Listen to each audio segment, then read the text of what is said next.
Ma fille de 8 ans a eu un accident en livrant des biscuits faits maison pour l'anniversaire de ma belle-mère. À l'hôpital, elle a vu sa grand-mère et est devenue terrifiée. Mamie, s'il te plaît, ne t'approche pas de moi.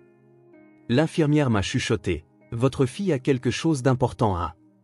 Ce que ma fille a dit d'une voix tremblante m'a glacé le sang.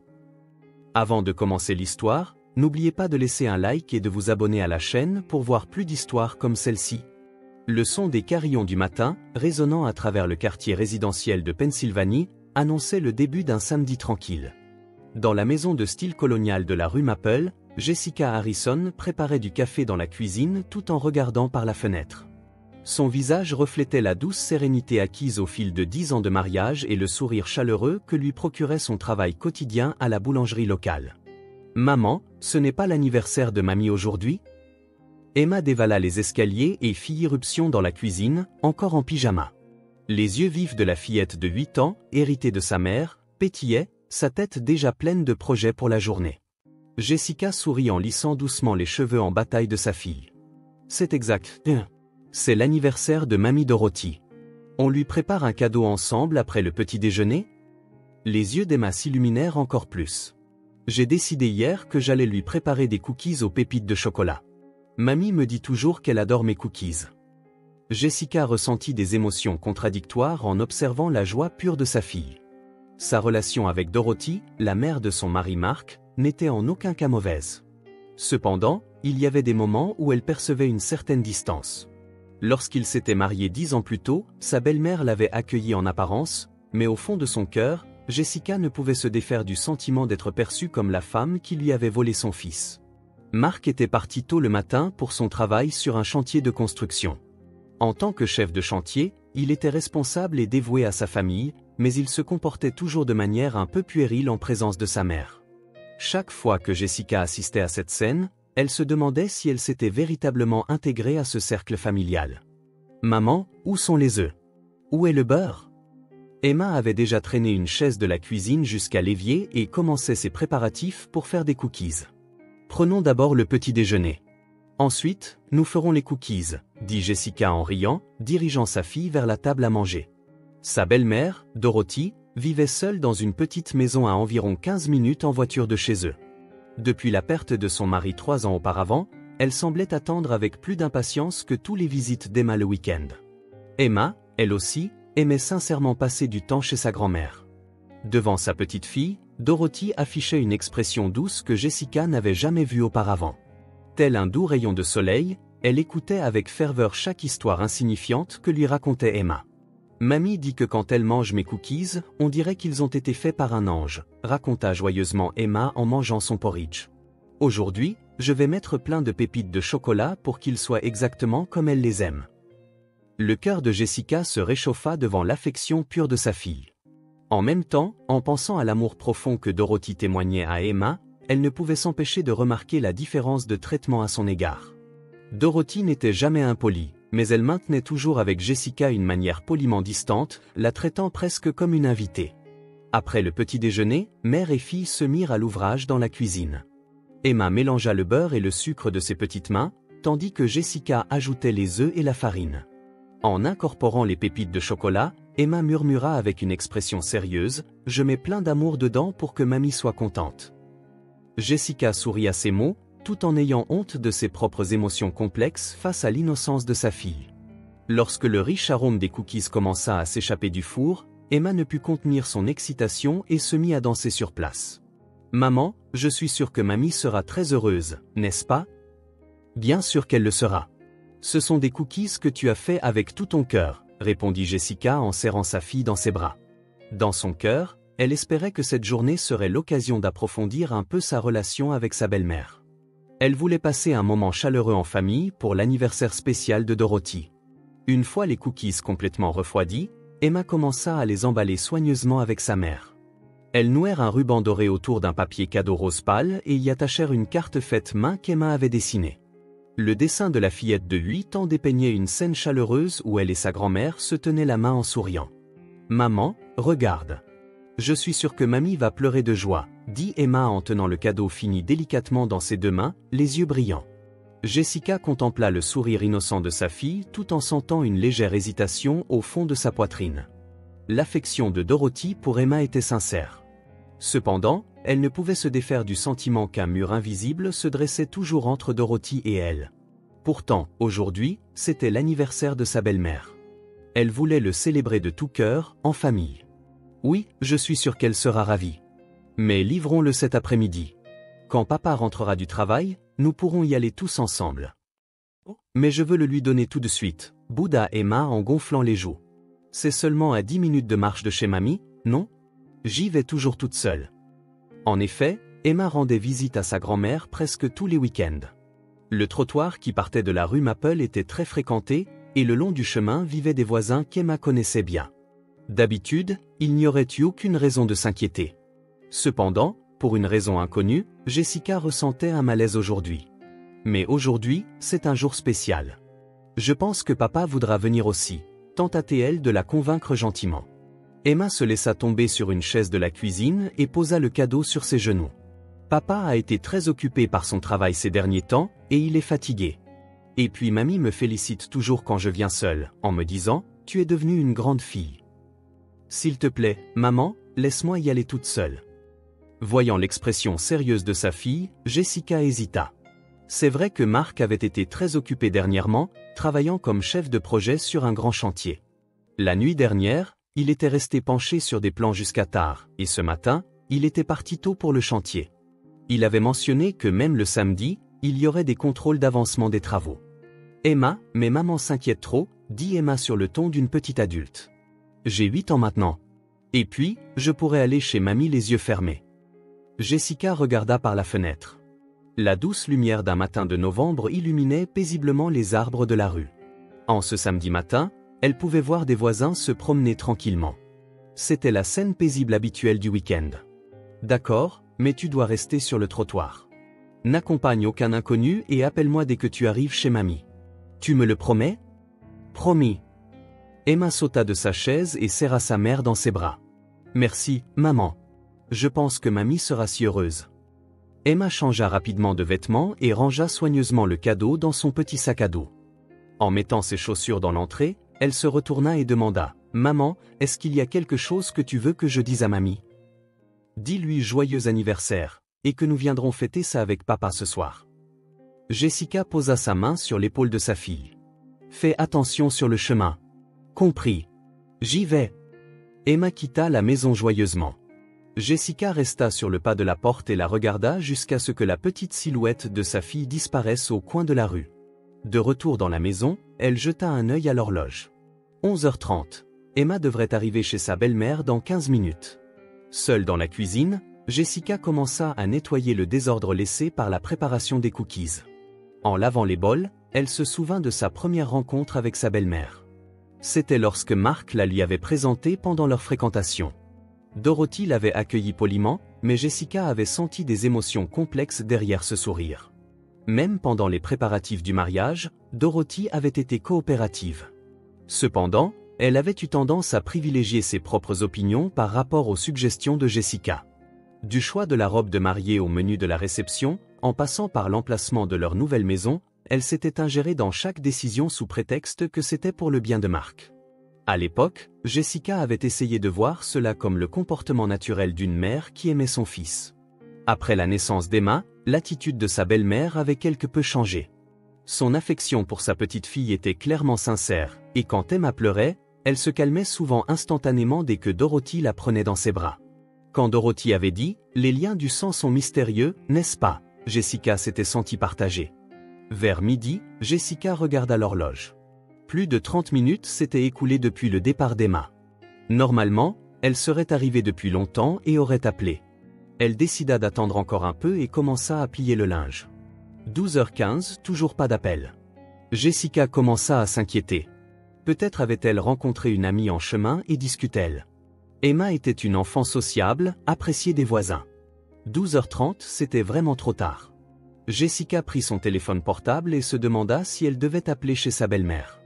Mais si Emma n'était pas encore arrivée, cela inquiéterait Dorothy. C'est alors que le téléphone sonna. Jessica se précipita pour décrocher le combiné. Hôpital Sainte-Marie. Êtes-vous un membre de la famille d'Emma Harrison? Le sang de Jessica se glaça. Sa main tenant le combiné se mit à trembler. Oui, je suis sa mère. Qu'est-il arrivé à ma fille? Votre fille a eu un accident de la route. Elle est consciente mais semble s'être blessée à la jambe. Veuillez venir à l'hôpital immédiatement. J'arrive tout de suite. Jessica raccrocha, les mains tremblantes, chercha désespérément le numéro de téléphone de sa belle-mère. Après avoir composé plusieurs fois le mauvais numéro, elle réussit enfin à joindre Dorothy. Dorothy. Emma a eu un accident. Elle est à l'hôpital Sainte-Marie. S'il te plaît, viens avec moi. Elle entendit Dorothy avoir le souffle coupé à l'autre bout du fil. J'y vais tout de suite. Jessica, reste calme. Emma est une enfant forte. Jessica attrapa ses clés de voiture et se précipita hors de la maison. En conduisant, ses larmes ne cessaient de couler. Elle n'aurait jamais dû laisser sa fille partir seule. Ce malaise était peut-être une intuition maternelle. À chaque feu rouge, le visage souriant d'Emma lui revenait en mémoire. Elle ne pouvait chasser de ses oreilles sa voix innocente disant « Je suis sûre que mamie sera heureuse ». Lorsqu'elle arriva sur le parking de l'hôpital, la voiture de Dorothy arriva en même temps. Elles se hâtèrent ensemble vers les urgences. Le visage de sa belle-mère était pâle, et son expression habituellement calme s'était effondrée. « Vous êtes la mère et la grand-mère d'Emma Harrison, n'est-ce pas? Votre fille est en cours d'examen. Veuillez patienter encore un peu, expliqua gentiment une infirmière. Assises côte à côte dans la salle d'attente, Jessica et Dorothy restèrent silencieuses. Normalement, cela aurait été un silence gênant, mais à présent, leurs esprits étaient entièrement tournés vers leur inquiétude pour leur petite fille. En voyant les mains de Dorothy trembler légèrement, Jessica eut l'impression de voir pour la première fois le côté humain de sa belle-mère. L'examen est terminé. C'est une fracture de la jambe, mais une intervention chirurgicale ne sera pas nécessaire. Elle est également parfaitement consciente. L'explication du médecin les fit toutes deux pousser un soupir de soulagement. « Pouvons-nous la voir » demanda Jessica. « Oui. Mais votre fille semble un peu bouleversée. S'il vous plaît, parlez-lui doucement. » Jessica et Dorothy se dirigèrent vers la chambre d'hôpital. Lorsqu'elles frappèrent à la porte, une petite voix de l'intérieur dit « Entrez ». Jessica respira de soulagement. Entendre la voix d'Emma était plus précieux que tout. Quand elle et Dorothy entrèrent ensemble dans la chambre, la vue d'Emma allongée dans le lit blanc leur apparut. « Emma !» Jessica s'apprêta à se précipiter vers elle. Cependant, au moment où Emma reconnut Dorothy, son petit corps fut secoué d'un violent frisson. Une expression de peur, comme elle n'en avait jamais vu sur le visage de sa fille, apparut. « Mamie, ne t'approche pas de moi !» Le cri d'Emma résonna dans la chambre d'hôpital. C'était un rejet venu du plus profond de son cœur, proche du désespoir. Jessica et Dorothy restèrent figées sur place. Elles ne comprenaient pas ce qui se passait. « Emma, qu'est-ce qui ne va pas ?» Jessica essaya de s'approcher de sa fille, confuse, mais Emma tira la couverture sur sa tête et se recroquevilla. « Ne t'approche pas. Ne t'approche pas. » On pouvait entendre la voix d'Emma à travers la couverture, mais ses tremblements ne s'arrêtaient pas. Dorothy se tenait là, le visage livide. « Emma, c'est mamie. » « Pourquoi ?» Cependant, les tremblements d'Emma s'intensifièrent. Des sanglots se firent entendre dessous la couverture. Jessica se tenait entre sa belle-mère et sa fille, essayant désespérément de comprendre la situation. Quelque chose se passait. Quelque chose de grave. Une infirmière arriva en courant du couloir. « Que se passe-t-il » ? Ma fille a peur quand elle voit sa grand-mère. Je ne comprends pas pourquoi, la voix de Jessica tremblait. L'infirmière s'approcha du lit et parla à Emma d'une voix douce. « Emma, tout va bien. Tu es en sécurité ici. » Au bout d'un moment, Emma sortit lentement son visage de sous la couverture. Son visage était ravagé par les larmes, mais l'expression de peur s'était adoucie. Cependant, elle ne regardait pas en direction de Dorothy. L'infirmière tira légèrement sur la manche de Jessica. « Madame, il faut que nous parlions. Pourriez-vous venir dans le couloir ?» Jessica regarda sa fille avec inquiétude et sortit dans le couloir avec l'infirmière. Dorothy suivit. « Votre fille semble avoir quelque chose à dire », expliqua doucement l'infirmière. Mais en présence de sa grand-mère, elle devient très nerveuse et ne peut pas parler. « Je suis désolée de vous demander cela, madame, mais il serait peut-être préférable que vous vous éloigniez un instant. » Le visage de Dorothy se crispa de douleur. « Vous voulez dire que j'ai fait quelque chose ? Mais Emma est ma précieuse petite fille. » « Dorothy, Jessica posa la main sur l'épaule de sa belle-mère. S'il te plaît, attends dans la salle d'attente un petit moment. Je suis sûr que c'est une sorte de malentendu. Dorothy regarda tristement la porte de la chambre. Emma, mamie attendra dehors. D'accord? Tout va bien. Cependant, il n'y eut aucune réponse de la chambre. Dorothy se dirigea vers la salle d'attente à pas lourds. Sa silhouette, en s'éloignant, parut plus frêle que jamais. Jessica entra à nouveau dans la chambre. Cette fois, Emma avait relevé le haut de son corps. Le plâtre sur sa jambe avait l'air douloureux, mais son expression était un peu plus calme. Emma, que s'est-il passé? Est-ce que mamie t'a fait quelque chose? Jessica s'assit sur la chaise au chevet du lit et prit doucement la main de sa fille. Emma resta silencieuse un moment. Puis, elle commença à parler d'une petite voix. Ce matin, mamie m'a appelé. Un appel téléphonique? Je ne l'ai pas entendu. Tu étais sous la douche. Quand j'ai répondu au téléphone, c'était la voix de mamie. Des larmes montèrent à nouveau aux yeux d'Emma. Mais c'était différent de la mamie habituelle. Jessica serra à nouveau la main de sa fille. En quoi était-ce différent? D'une voix vraiment froide, elle a dit, « Emma, tu n'as plus besoin de venir. » La voix d'Emma se mit à trembler. Elle a dit, « L'anniversaire n'a pas d'importance. Ça n'a rien à voir avec toi. » Jessica eut le souffle coupé. C'était impossible. Dorothy aimait Emma du plus profond de son cœur. C'était un fait indéniable. Alors, je suis devenue très triste, continua Emma, les larmes coulant sur son visage. Mais j'y ai réfléchi. Peut-être que mamie se sentait seule, en fait. Et donc, je me suis dit que si je lui apportais les cookies, peut-être qu'elle serait contente. J'ai pensé qu'elle dirait peut-être, je suis désolée. En fait, je voulais vraiment que tu viennes. En entendant les pensées pures d'Emma, Jessica sentit son cœur se briser. Malgré les paroles froides de sa belle-mère, sa fille avait essayé de faire fondre ce cœur avec de l'amour. Mais j'ai eu un accident. Emma se regarda avec une expression d'auto-accusation. Je dois être une méchante fille. C'est pour ça que c'est arrivé. Emma, tu n'es pas méchante. Jessica serra sa fille dans ses bras. L'accident n'est pas de ta faute. Mais quand mamie est venue, et si elle me dit encore que je n'ai plus besoin de venir, j'ai peur. Emma enfouit son visage dans la poitrine de sa mère. Peut-être qu'elle ne m'aime plus. Jessica caressa les cheveux de sa fille tout en essayant désespérément de mettre de l'ordre dans la situation. Il était impossible que Dorothy dise des choses aussi cruelles à Emma. Il devait y avoir une raison. Cependant, elle ne pouvait pas non plus croire qu'Emma mentait. Les tremblements de sa fille représentaient une peur authentique. Maman, Emma leva les yeux. Tu parleras à mamie? J'aime toujours tellement mamie, mais je ne comprends pas pourquoi elle a soudainement commencé à ne plus m'aimer. À ce moment, on frappa à la porte de la chambre. Excusez-moi, dit une voix d'homme. Entrez, répondit Jessica, et un médecin d'âge mûr en blouse blanche entra. Cependant, l'expression du médecin était perplexe. Vous êtes la mère d'Emma? Oui, c'est moi. En fait, la dame que nous pensons être la grand-mère était dans le couloir tout à l'heure. Le médecin semblait peser ses mots. Cette dame est aussi l'une de nos patientes. Une patiente? Jessica fronça les sourcils. Dorothy? Mais aujourd'hui, c'est l'anniversaire de ma belle-mère. Le visage du médecin s'assombrit.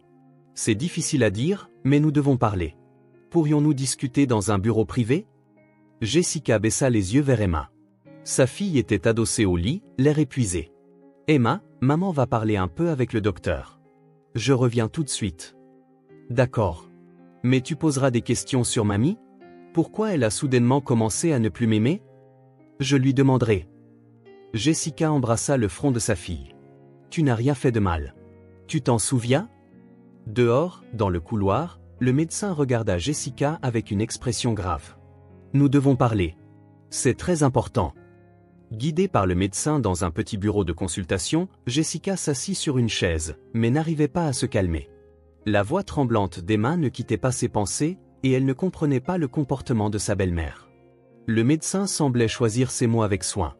Tout d'abord, laissez-moi vous dire que cela concerne la vie privée d'une patiente, donc normalement nous ne pourrions pas en discuter, mais... Le médecin avait une expression sérieuse. La grand-mère elle-même a demandé que nous informions la famille. De quoi parlez-vous? L'anxiété envahit la poitrine de Jessica. Dorothy Harrison est hospitalisée dans notre service d'oncologie depuis 3 semaines. Jessica faillit se lever de sa chaise. Hospitalisée? Mais, on ne nous a rien dit. Un cancer du pancréas en phase terminale. Les mots du médecin pesèrent lourdement sur le cœur de Jessica. Malheureusement, un traitement chirurgical est difficile à ce stade. Actuellement, nous nous concentrons sur le traitement de la douleur. Jessica se rassit, sentant tout son sang quitter son visage. En phase terminale. Combien de temps? Cela varie d'une personne à l'autre, mais nous estimons peut-être 2 mois au maximum. Jessica se couvrit le visage de ses mains. Pourquoi sa belle-mère n'avait-elle rien dit? Pourquoi avait-elle porté seule un fardeau si douloureux? Mais pourquoi ne nous a-t-elle pas prévenus? Mon mari est aussi son fils. Le médecin répondit en consultant son dossier. C'était le souhait de Dorothy. Plus précisément, elle a fermement demandé que sa petite fille ne soit absolument pas mise au courant. À cet instant, une pensée traversa l'esprit de Jessica comme un éclair. L'appel téléphonique froid qu'Emma avait reçu. La raison pour laquelle sa belle-mère avait dit à sa fille « Tu n'as plus besoin de venir ». Serait-ce qu'elle essayait d'éloigner Emma? Le médecin hocha légèrement la tête. Dorothy a dit qu'elle ne voulait pas faire de peine à sa petite fille. Je crois qu'elle essayait de protéger sa petite fille bien-aimée après avoir accepté sa propre mortalité. Jessica sentit les larmes lui monter aux yeux. L'amour maladroit de Dorothy. Le cœur de la grand-mère qui essayait de protéger Emma, même si cela signifiait la blesser. L'appel à Emma ce matin était probablement aussi destiné à être un adieu final. Cependant, je pense que c'était douloureux pour elle aussi. Tout à l'heure, quand elle a appris l'accident de sa petite fille, elle était très bouleversée. En quittant le bureau de consultation, Jessica alla immédiatement chercher sa belle-mère. Dorothy était assise seule dans la salle d'attente, regardant par la fenêtre. Son profil semblait plus épuisé que jamais. Dorothy. Lorsque Dorothy se retourna et vit les larmes de Jessica, elle sembla tout comprendre. Tu es au courant. Pourquoi ne nous as-tu rien dit? Jessica s'assit à côté de sa belle-mère. Pourquoi as-tu porté ce fardeau seul? Je ne voulais pas rendre Emma triste. La voix de Dorothy tremblait. Je ne voulais pas assombrir le sourire de cet enfant, alors j'ai décidé de jouer le mauvais rôle. Jessica prit la main de sa belle-mère. Cette main était plus fine et plus froide qu'elle ne l'avait imaginé. Mais Emma t'aime. En ce moment même, elle pleure dans sa chambre d'hôpital parce qu'elle ne comprend pas pourquoi sa mamie est soudainement devenue froide. Des larmes coulèrent des yeux de Dorothy. Je suis désolé. Mais je voulais que cette enfant soit heureuse. Je ne voulais pas qu'elle souffre à cause de ma maladie. Dorothy? Jessica eut l'impression de comprendre vraiment sa belle-mère pour la première fois. Pour Emma, tu es un membre précieux de la famille. Elle veut continuer à t'aimer jusqu'à la fin. À ce moment, des pas précipités se firent entendre dans le couloir. Une infirmière en blouse blanche arriva en courant. Dorothy, pourquoi avez-vous quitté l'hôpital sans autorisation? L'infirmière s'approcha de sa belle-mère, paniquée. Votre état de santé peut changer brusquement, veuillez retourner dans votre chambre. Jessica fut surprise. Dorothy, tu étais hospitalisée? Aujourd'hui, c'était mon anniversaire. Dorothy sourit douloureusement. J'ai pensé que ce serait peut-être mon dernier anniversaire, alors je voulais voir Emma, mais je n'ai fait que la blesser. L'infirmière apporta un fauteuil roulant et tenta de guider Dorothy vers sa chambre. Jessica les suivit. La chambre de sa belle-mère se trouvait à l'étage d'oncologie, 2 étages au-dessus de celle d'Emma. Au moment où elles entrèrent dans la pièce, Jessica eut le souffle coupé. Le mur entier était couvert de photographies d'Emma. Des photos de bébés aux récents événements scolaires, le parcours de croissance d'Emma était disposé chronologiquement. Sur la table de chevet, les dessins d'Emma étaient soigneusement exposés et des cartes faites main étaient empilées. Ce sont les photos d'Emma, expliqua Dorothy en s'allongeant sur le lit. Des photos que tu m'as toujours envoyées. Des dessins que Marc m'apportait parfois. Je les ai tous gardés précieusement. Jessica s'approcha du mur. D'innombrables images du visage souriant d'Emma étaient alignées. Elle pouvait voir que chacune d'entre elles était empreinte de l'amour profond d'une grand-mère. Du tiroir de la table de chevet, l'infirmière sortit un journal intime. Dorothy m'a demandé de donner ça à Jessica. Jessica reçut le journal les mains tremblantes. En l'ouvrant à une date récente, elle y trouva des pensées écrites d'une écriture soignée. Pour qu'Emma ne souffre pas de ma mort. À partir d'aujourd'hui, je serai la méchante. Pour protéger le sourire de cet enfant, je jouerai le mauvais rôle. Mais en réalité, je veux la serrer dans mes bras pour toujours. Je veux continuer à entendre sa voix. C'est peut-être ça, le véritable amour. Jessica ne pouvait s'arrêter de pleurer. L'amour maladroit de sa belle-mère. Le déchirement de cette grand-mère qui, en essayant de protéger Emma, avait fini par la blesser. Dorothy, je veux dire la vérité à Emma. Jessica serra le journal contre sa poitrine. Je veux qu'Emma sache à quel point tu l'aimes. Dorothy parut anxieuse. Mais cet enfant sera triste.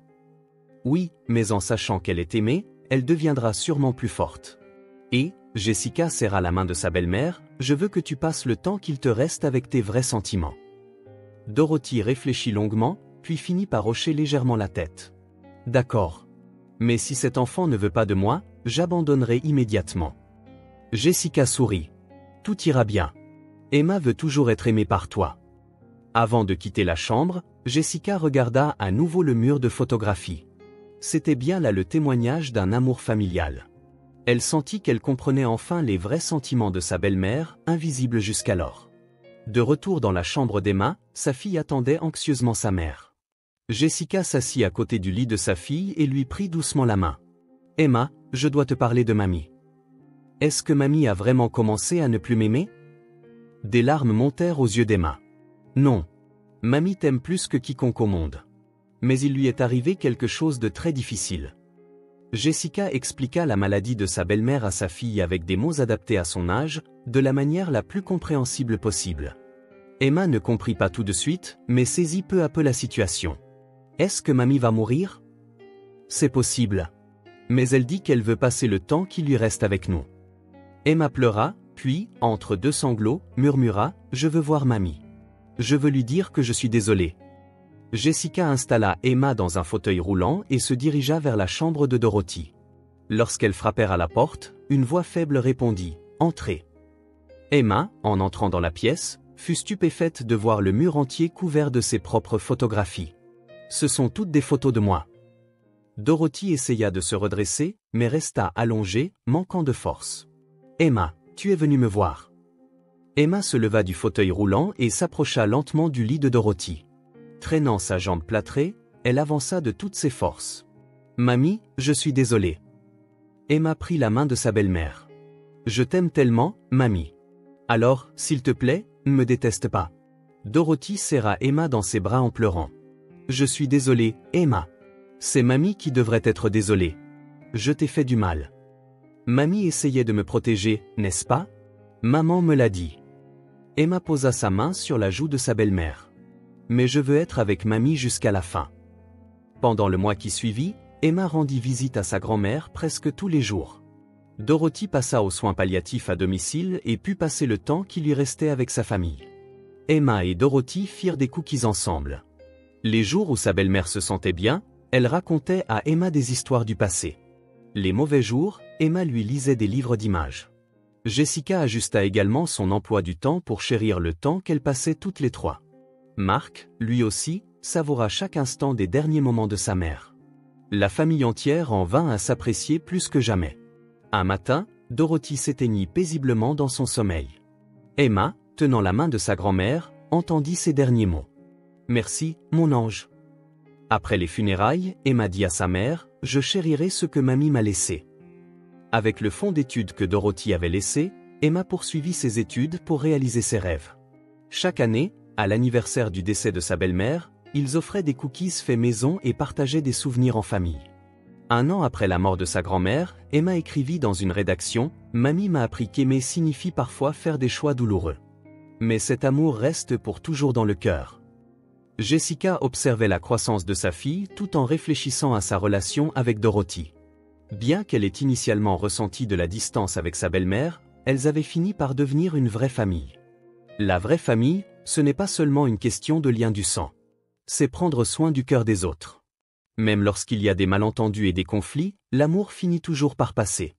L'amour maladroit de Dorothy était gravé à jamais dans le cœur d'Emma et rendit le lien familial encore plus profond. Une nuit de Noël, Emma leva les yeux vers le ciel étoilé par la fenêtre et murmura « Mamie, toute notre famille va bien. Je t'aime. » De l'autre côté du ciel étoilé, il sembla qu'une douce brise soufflait dans leur direction.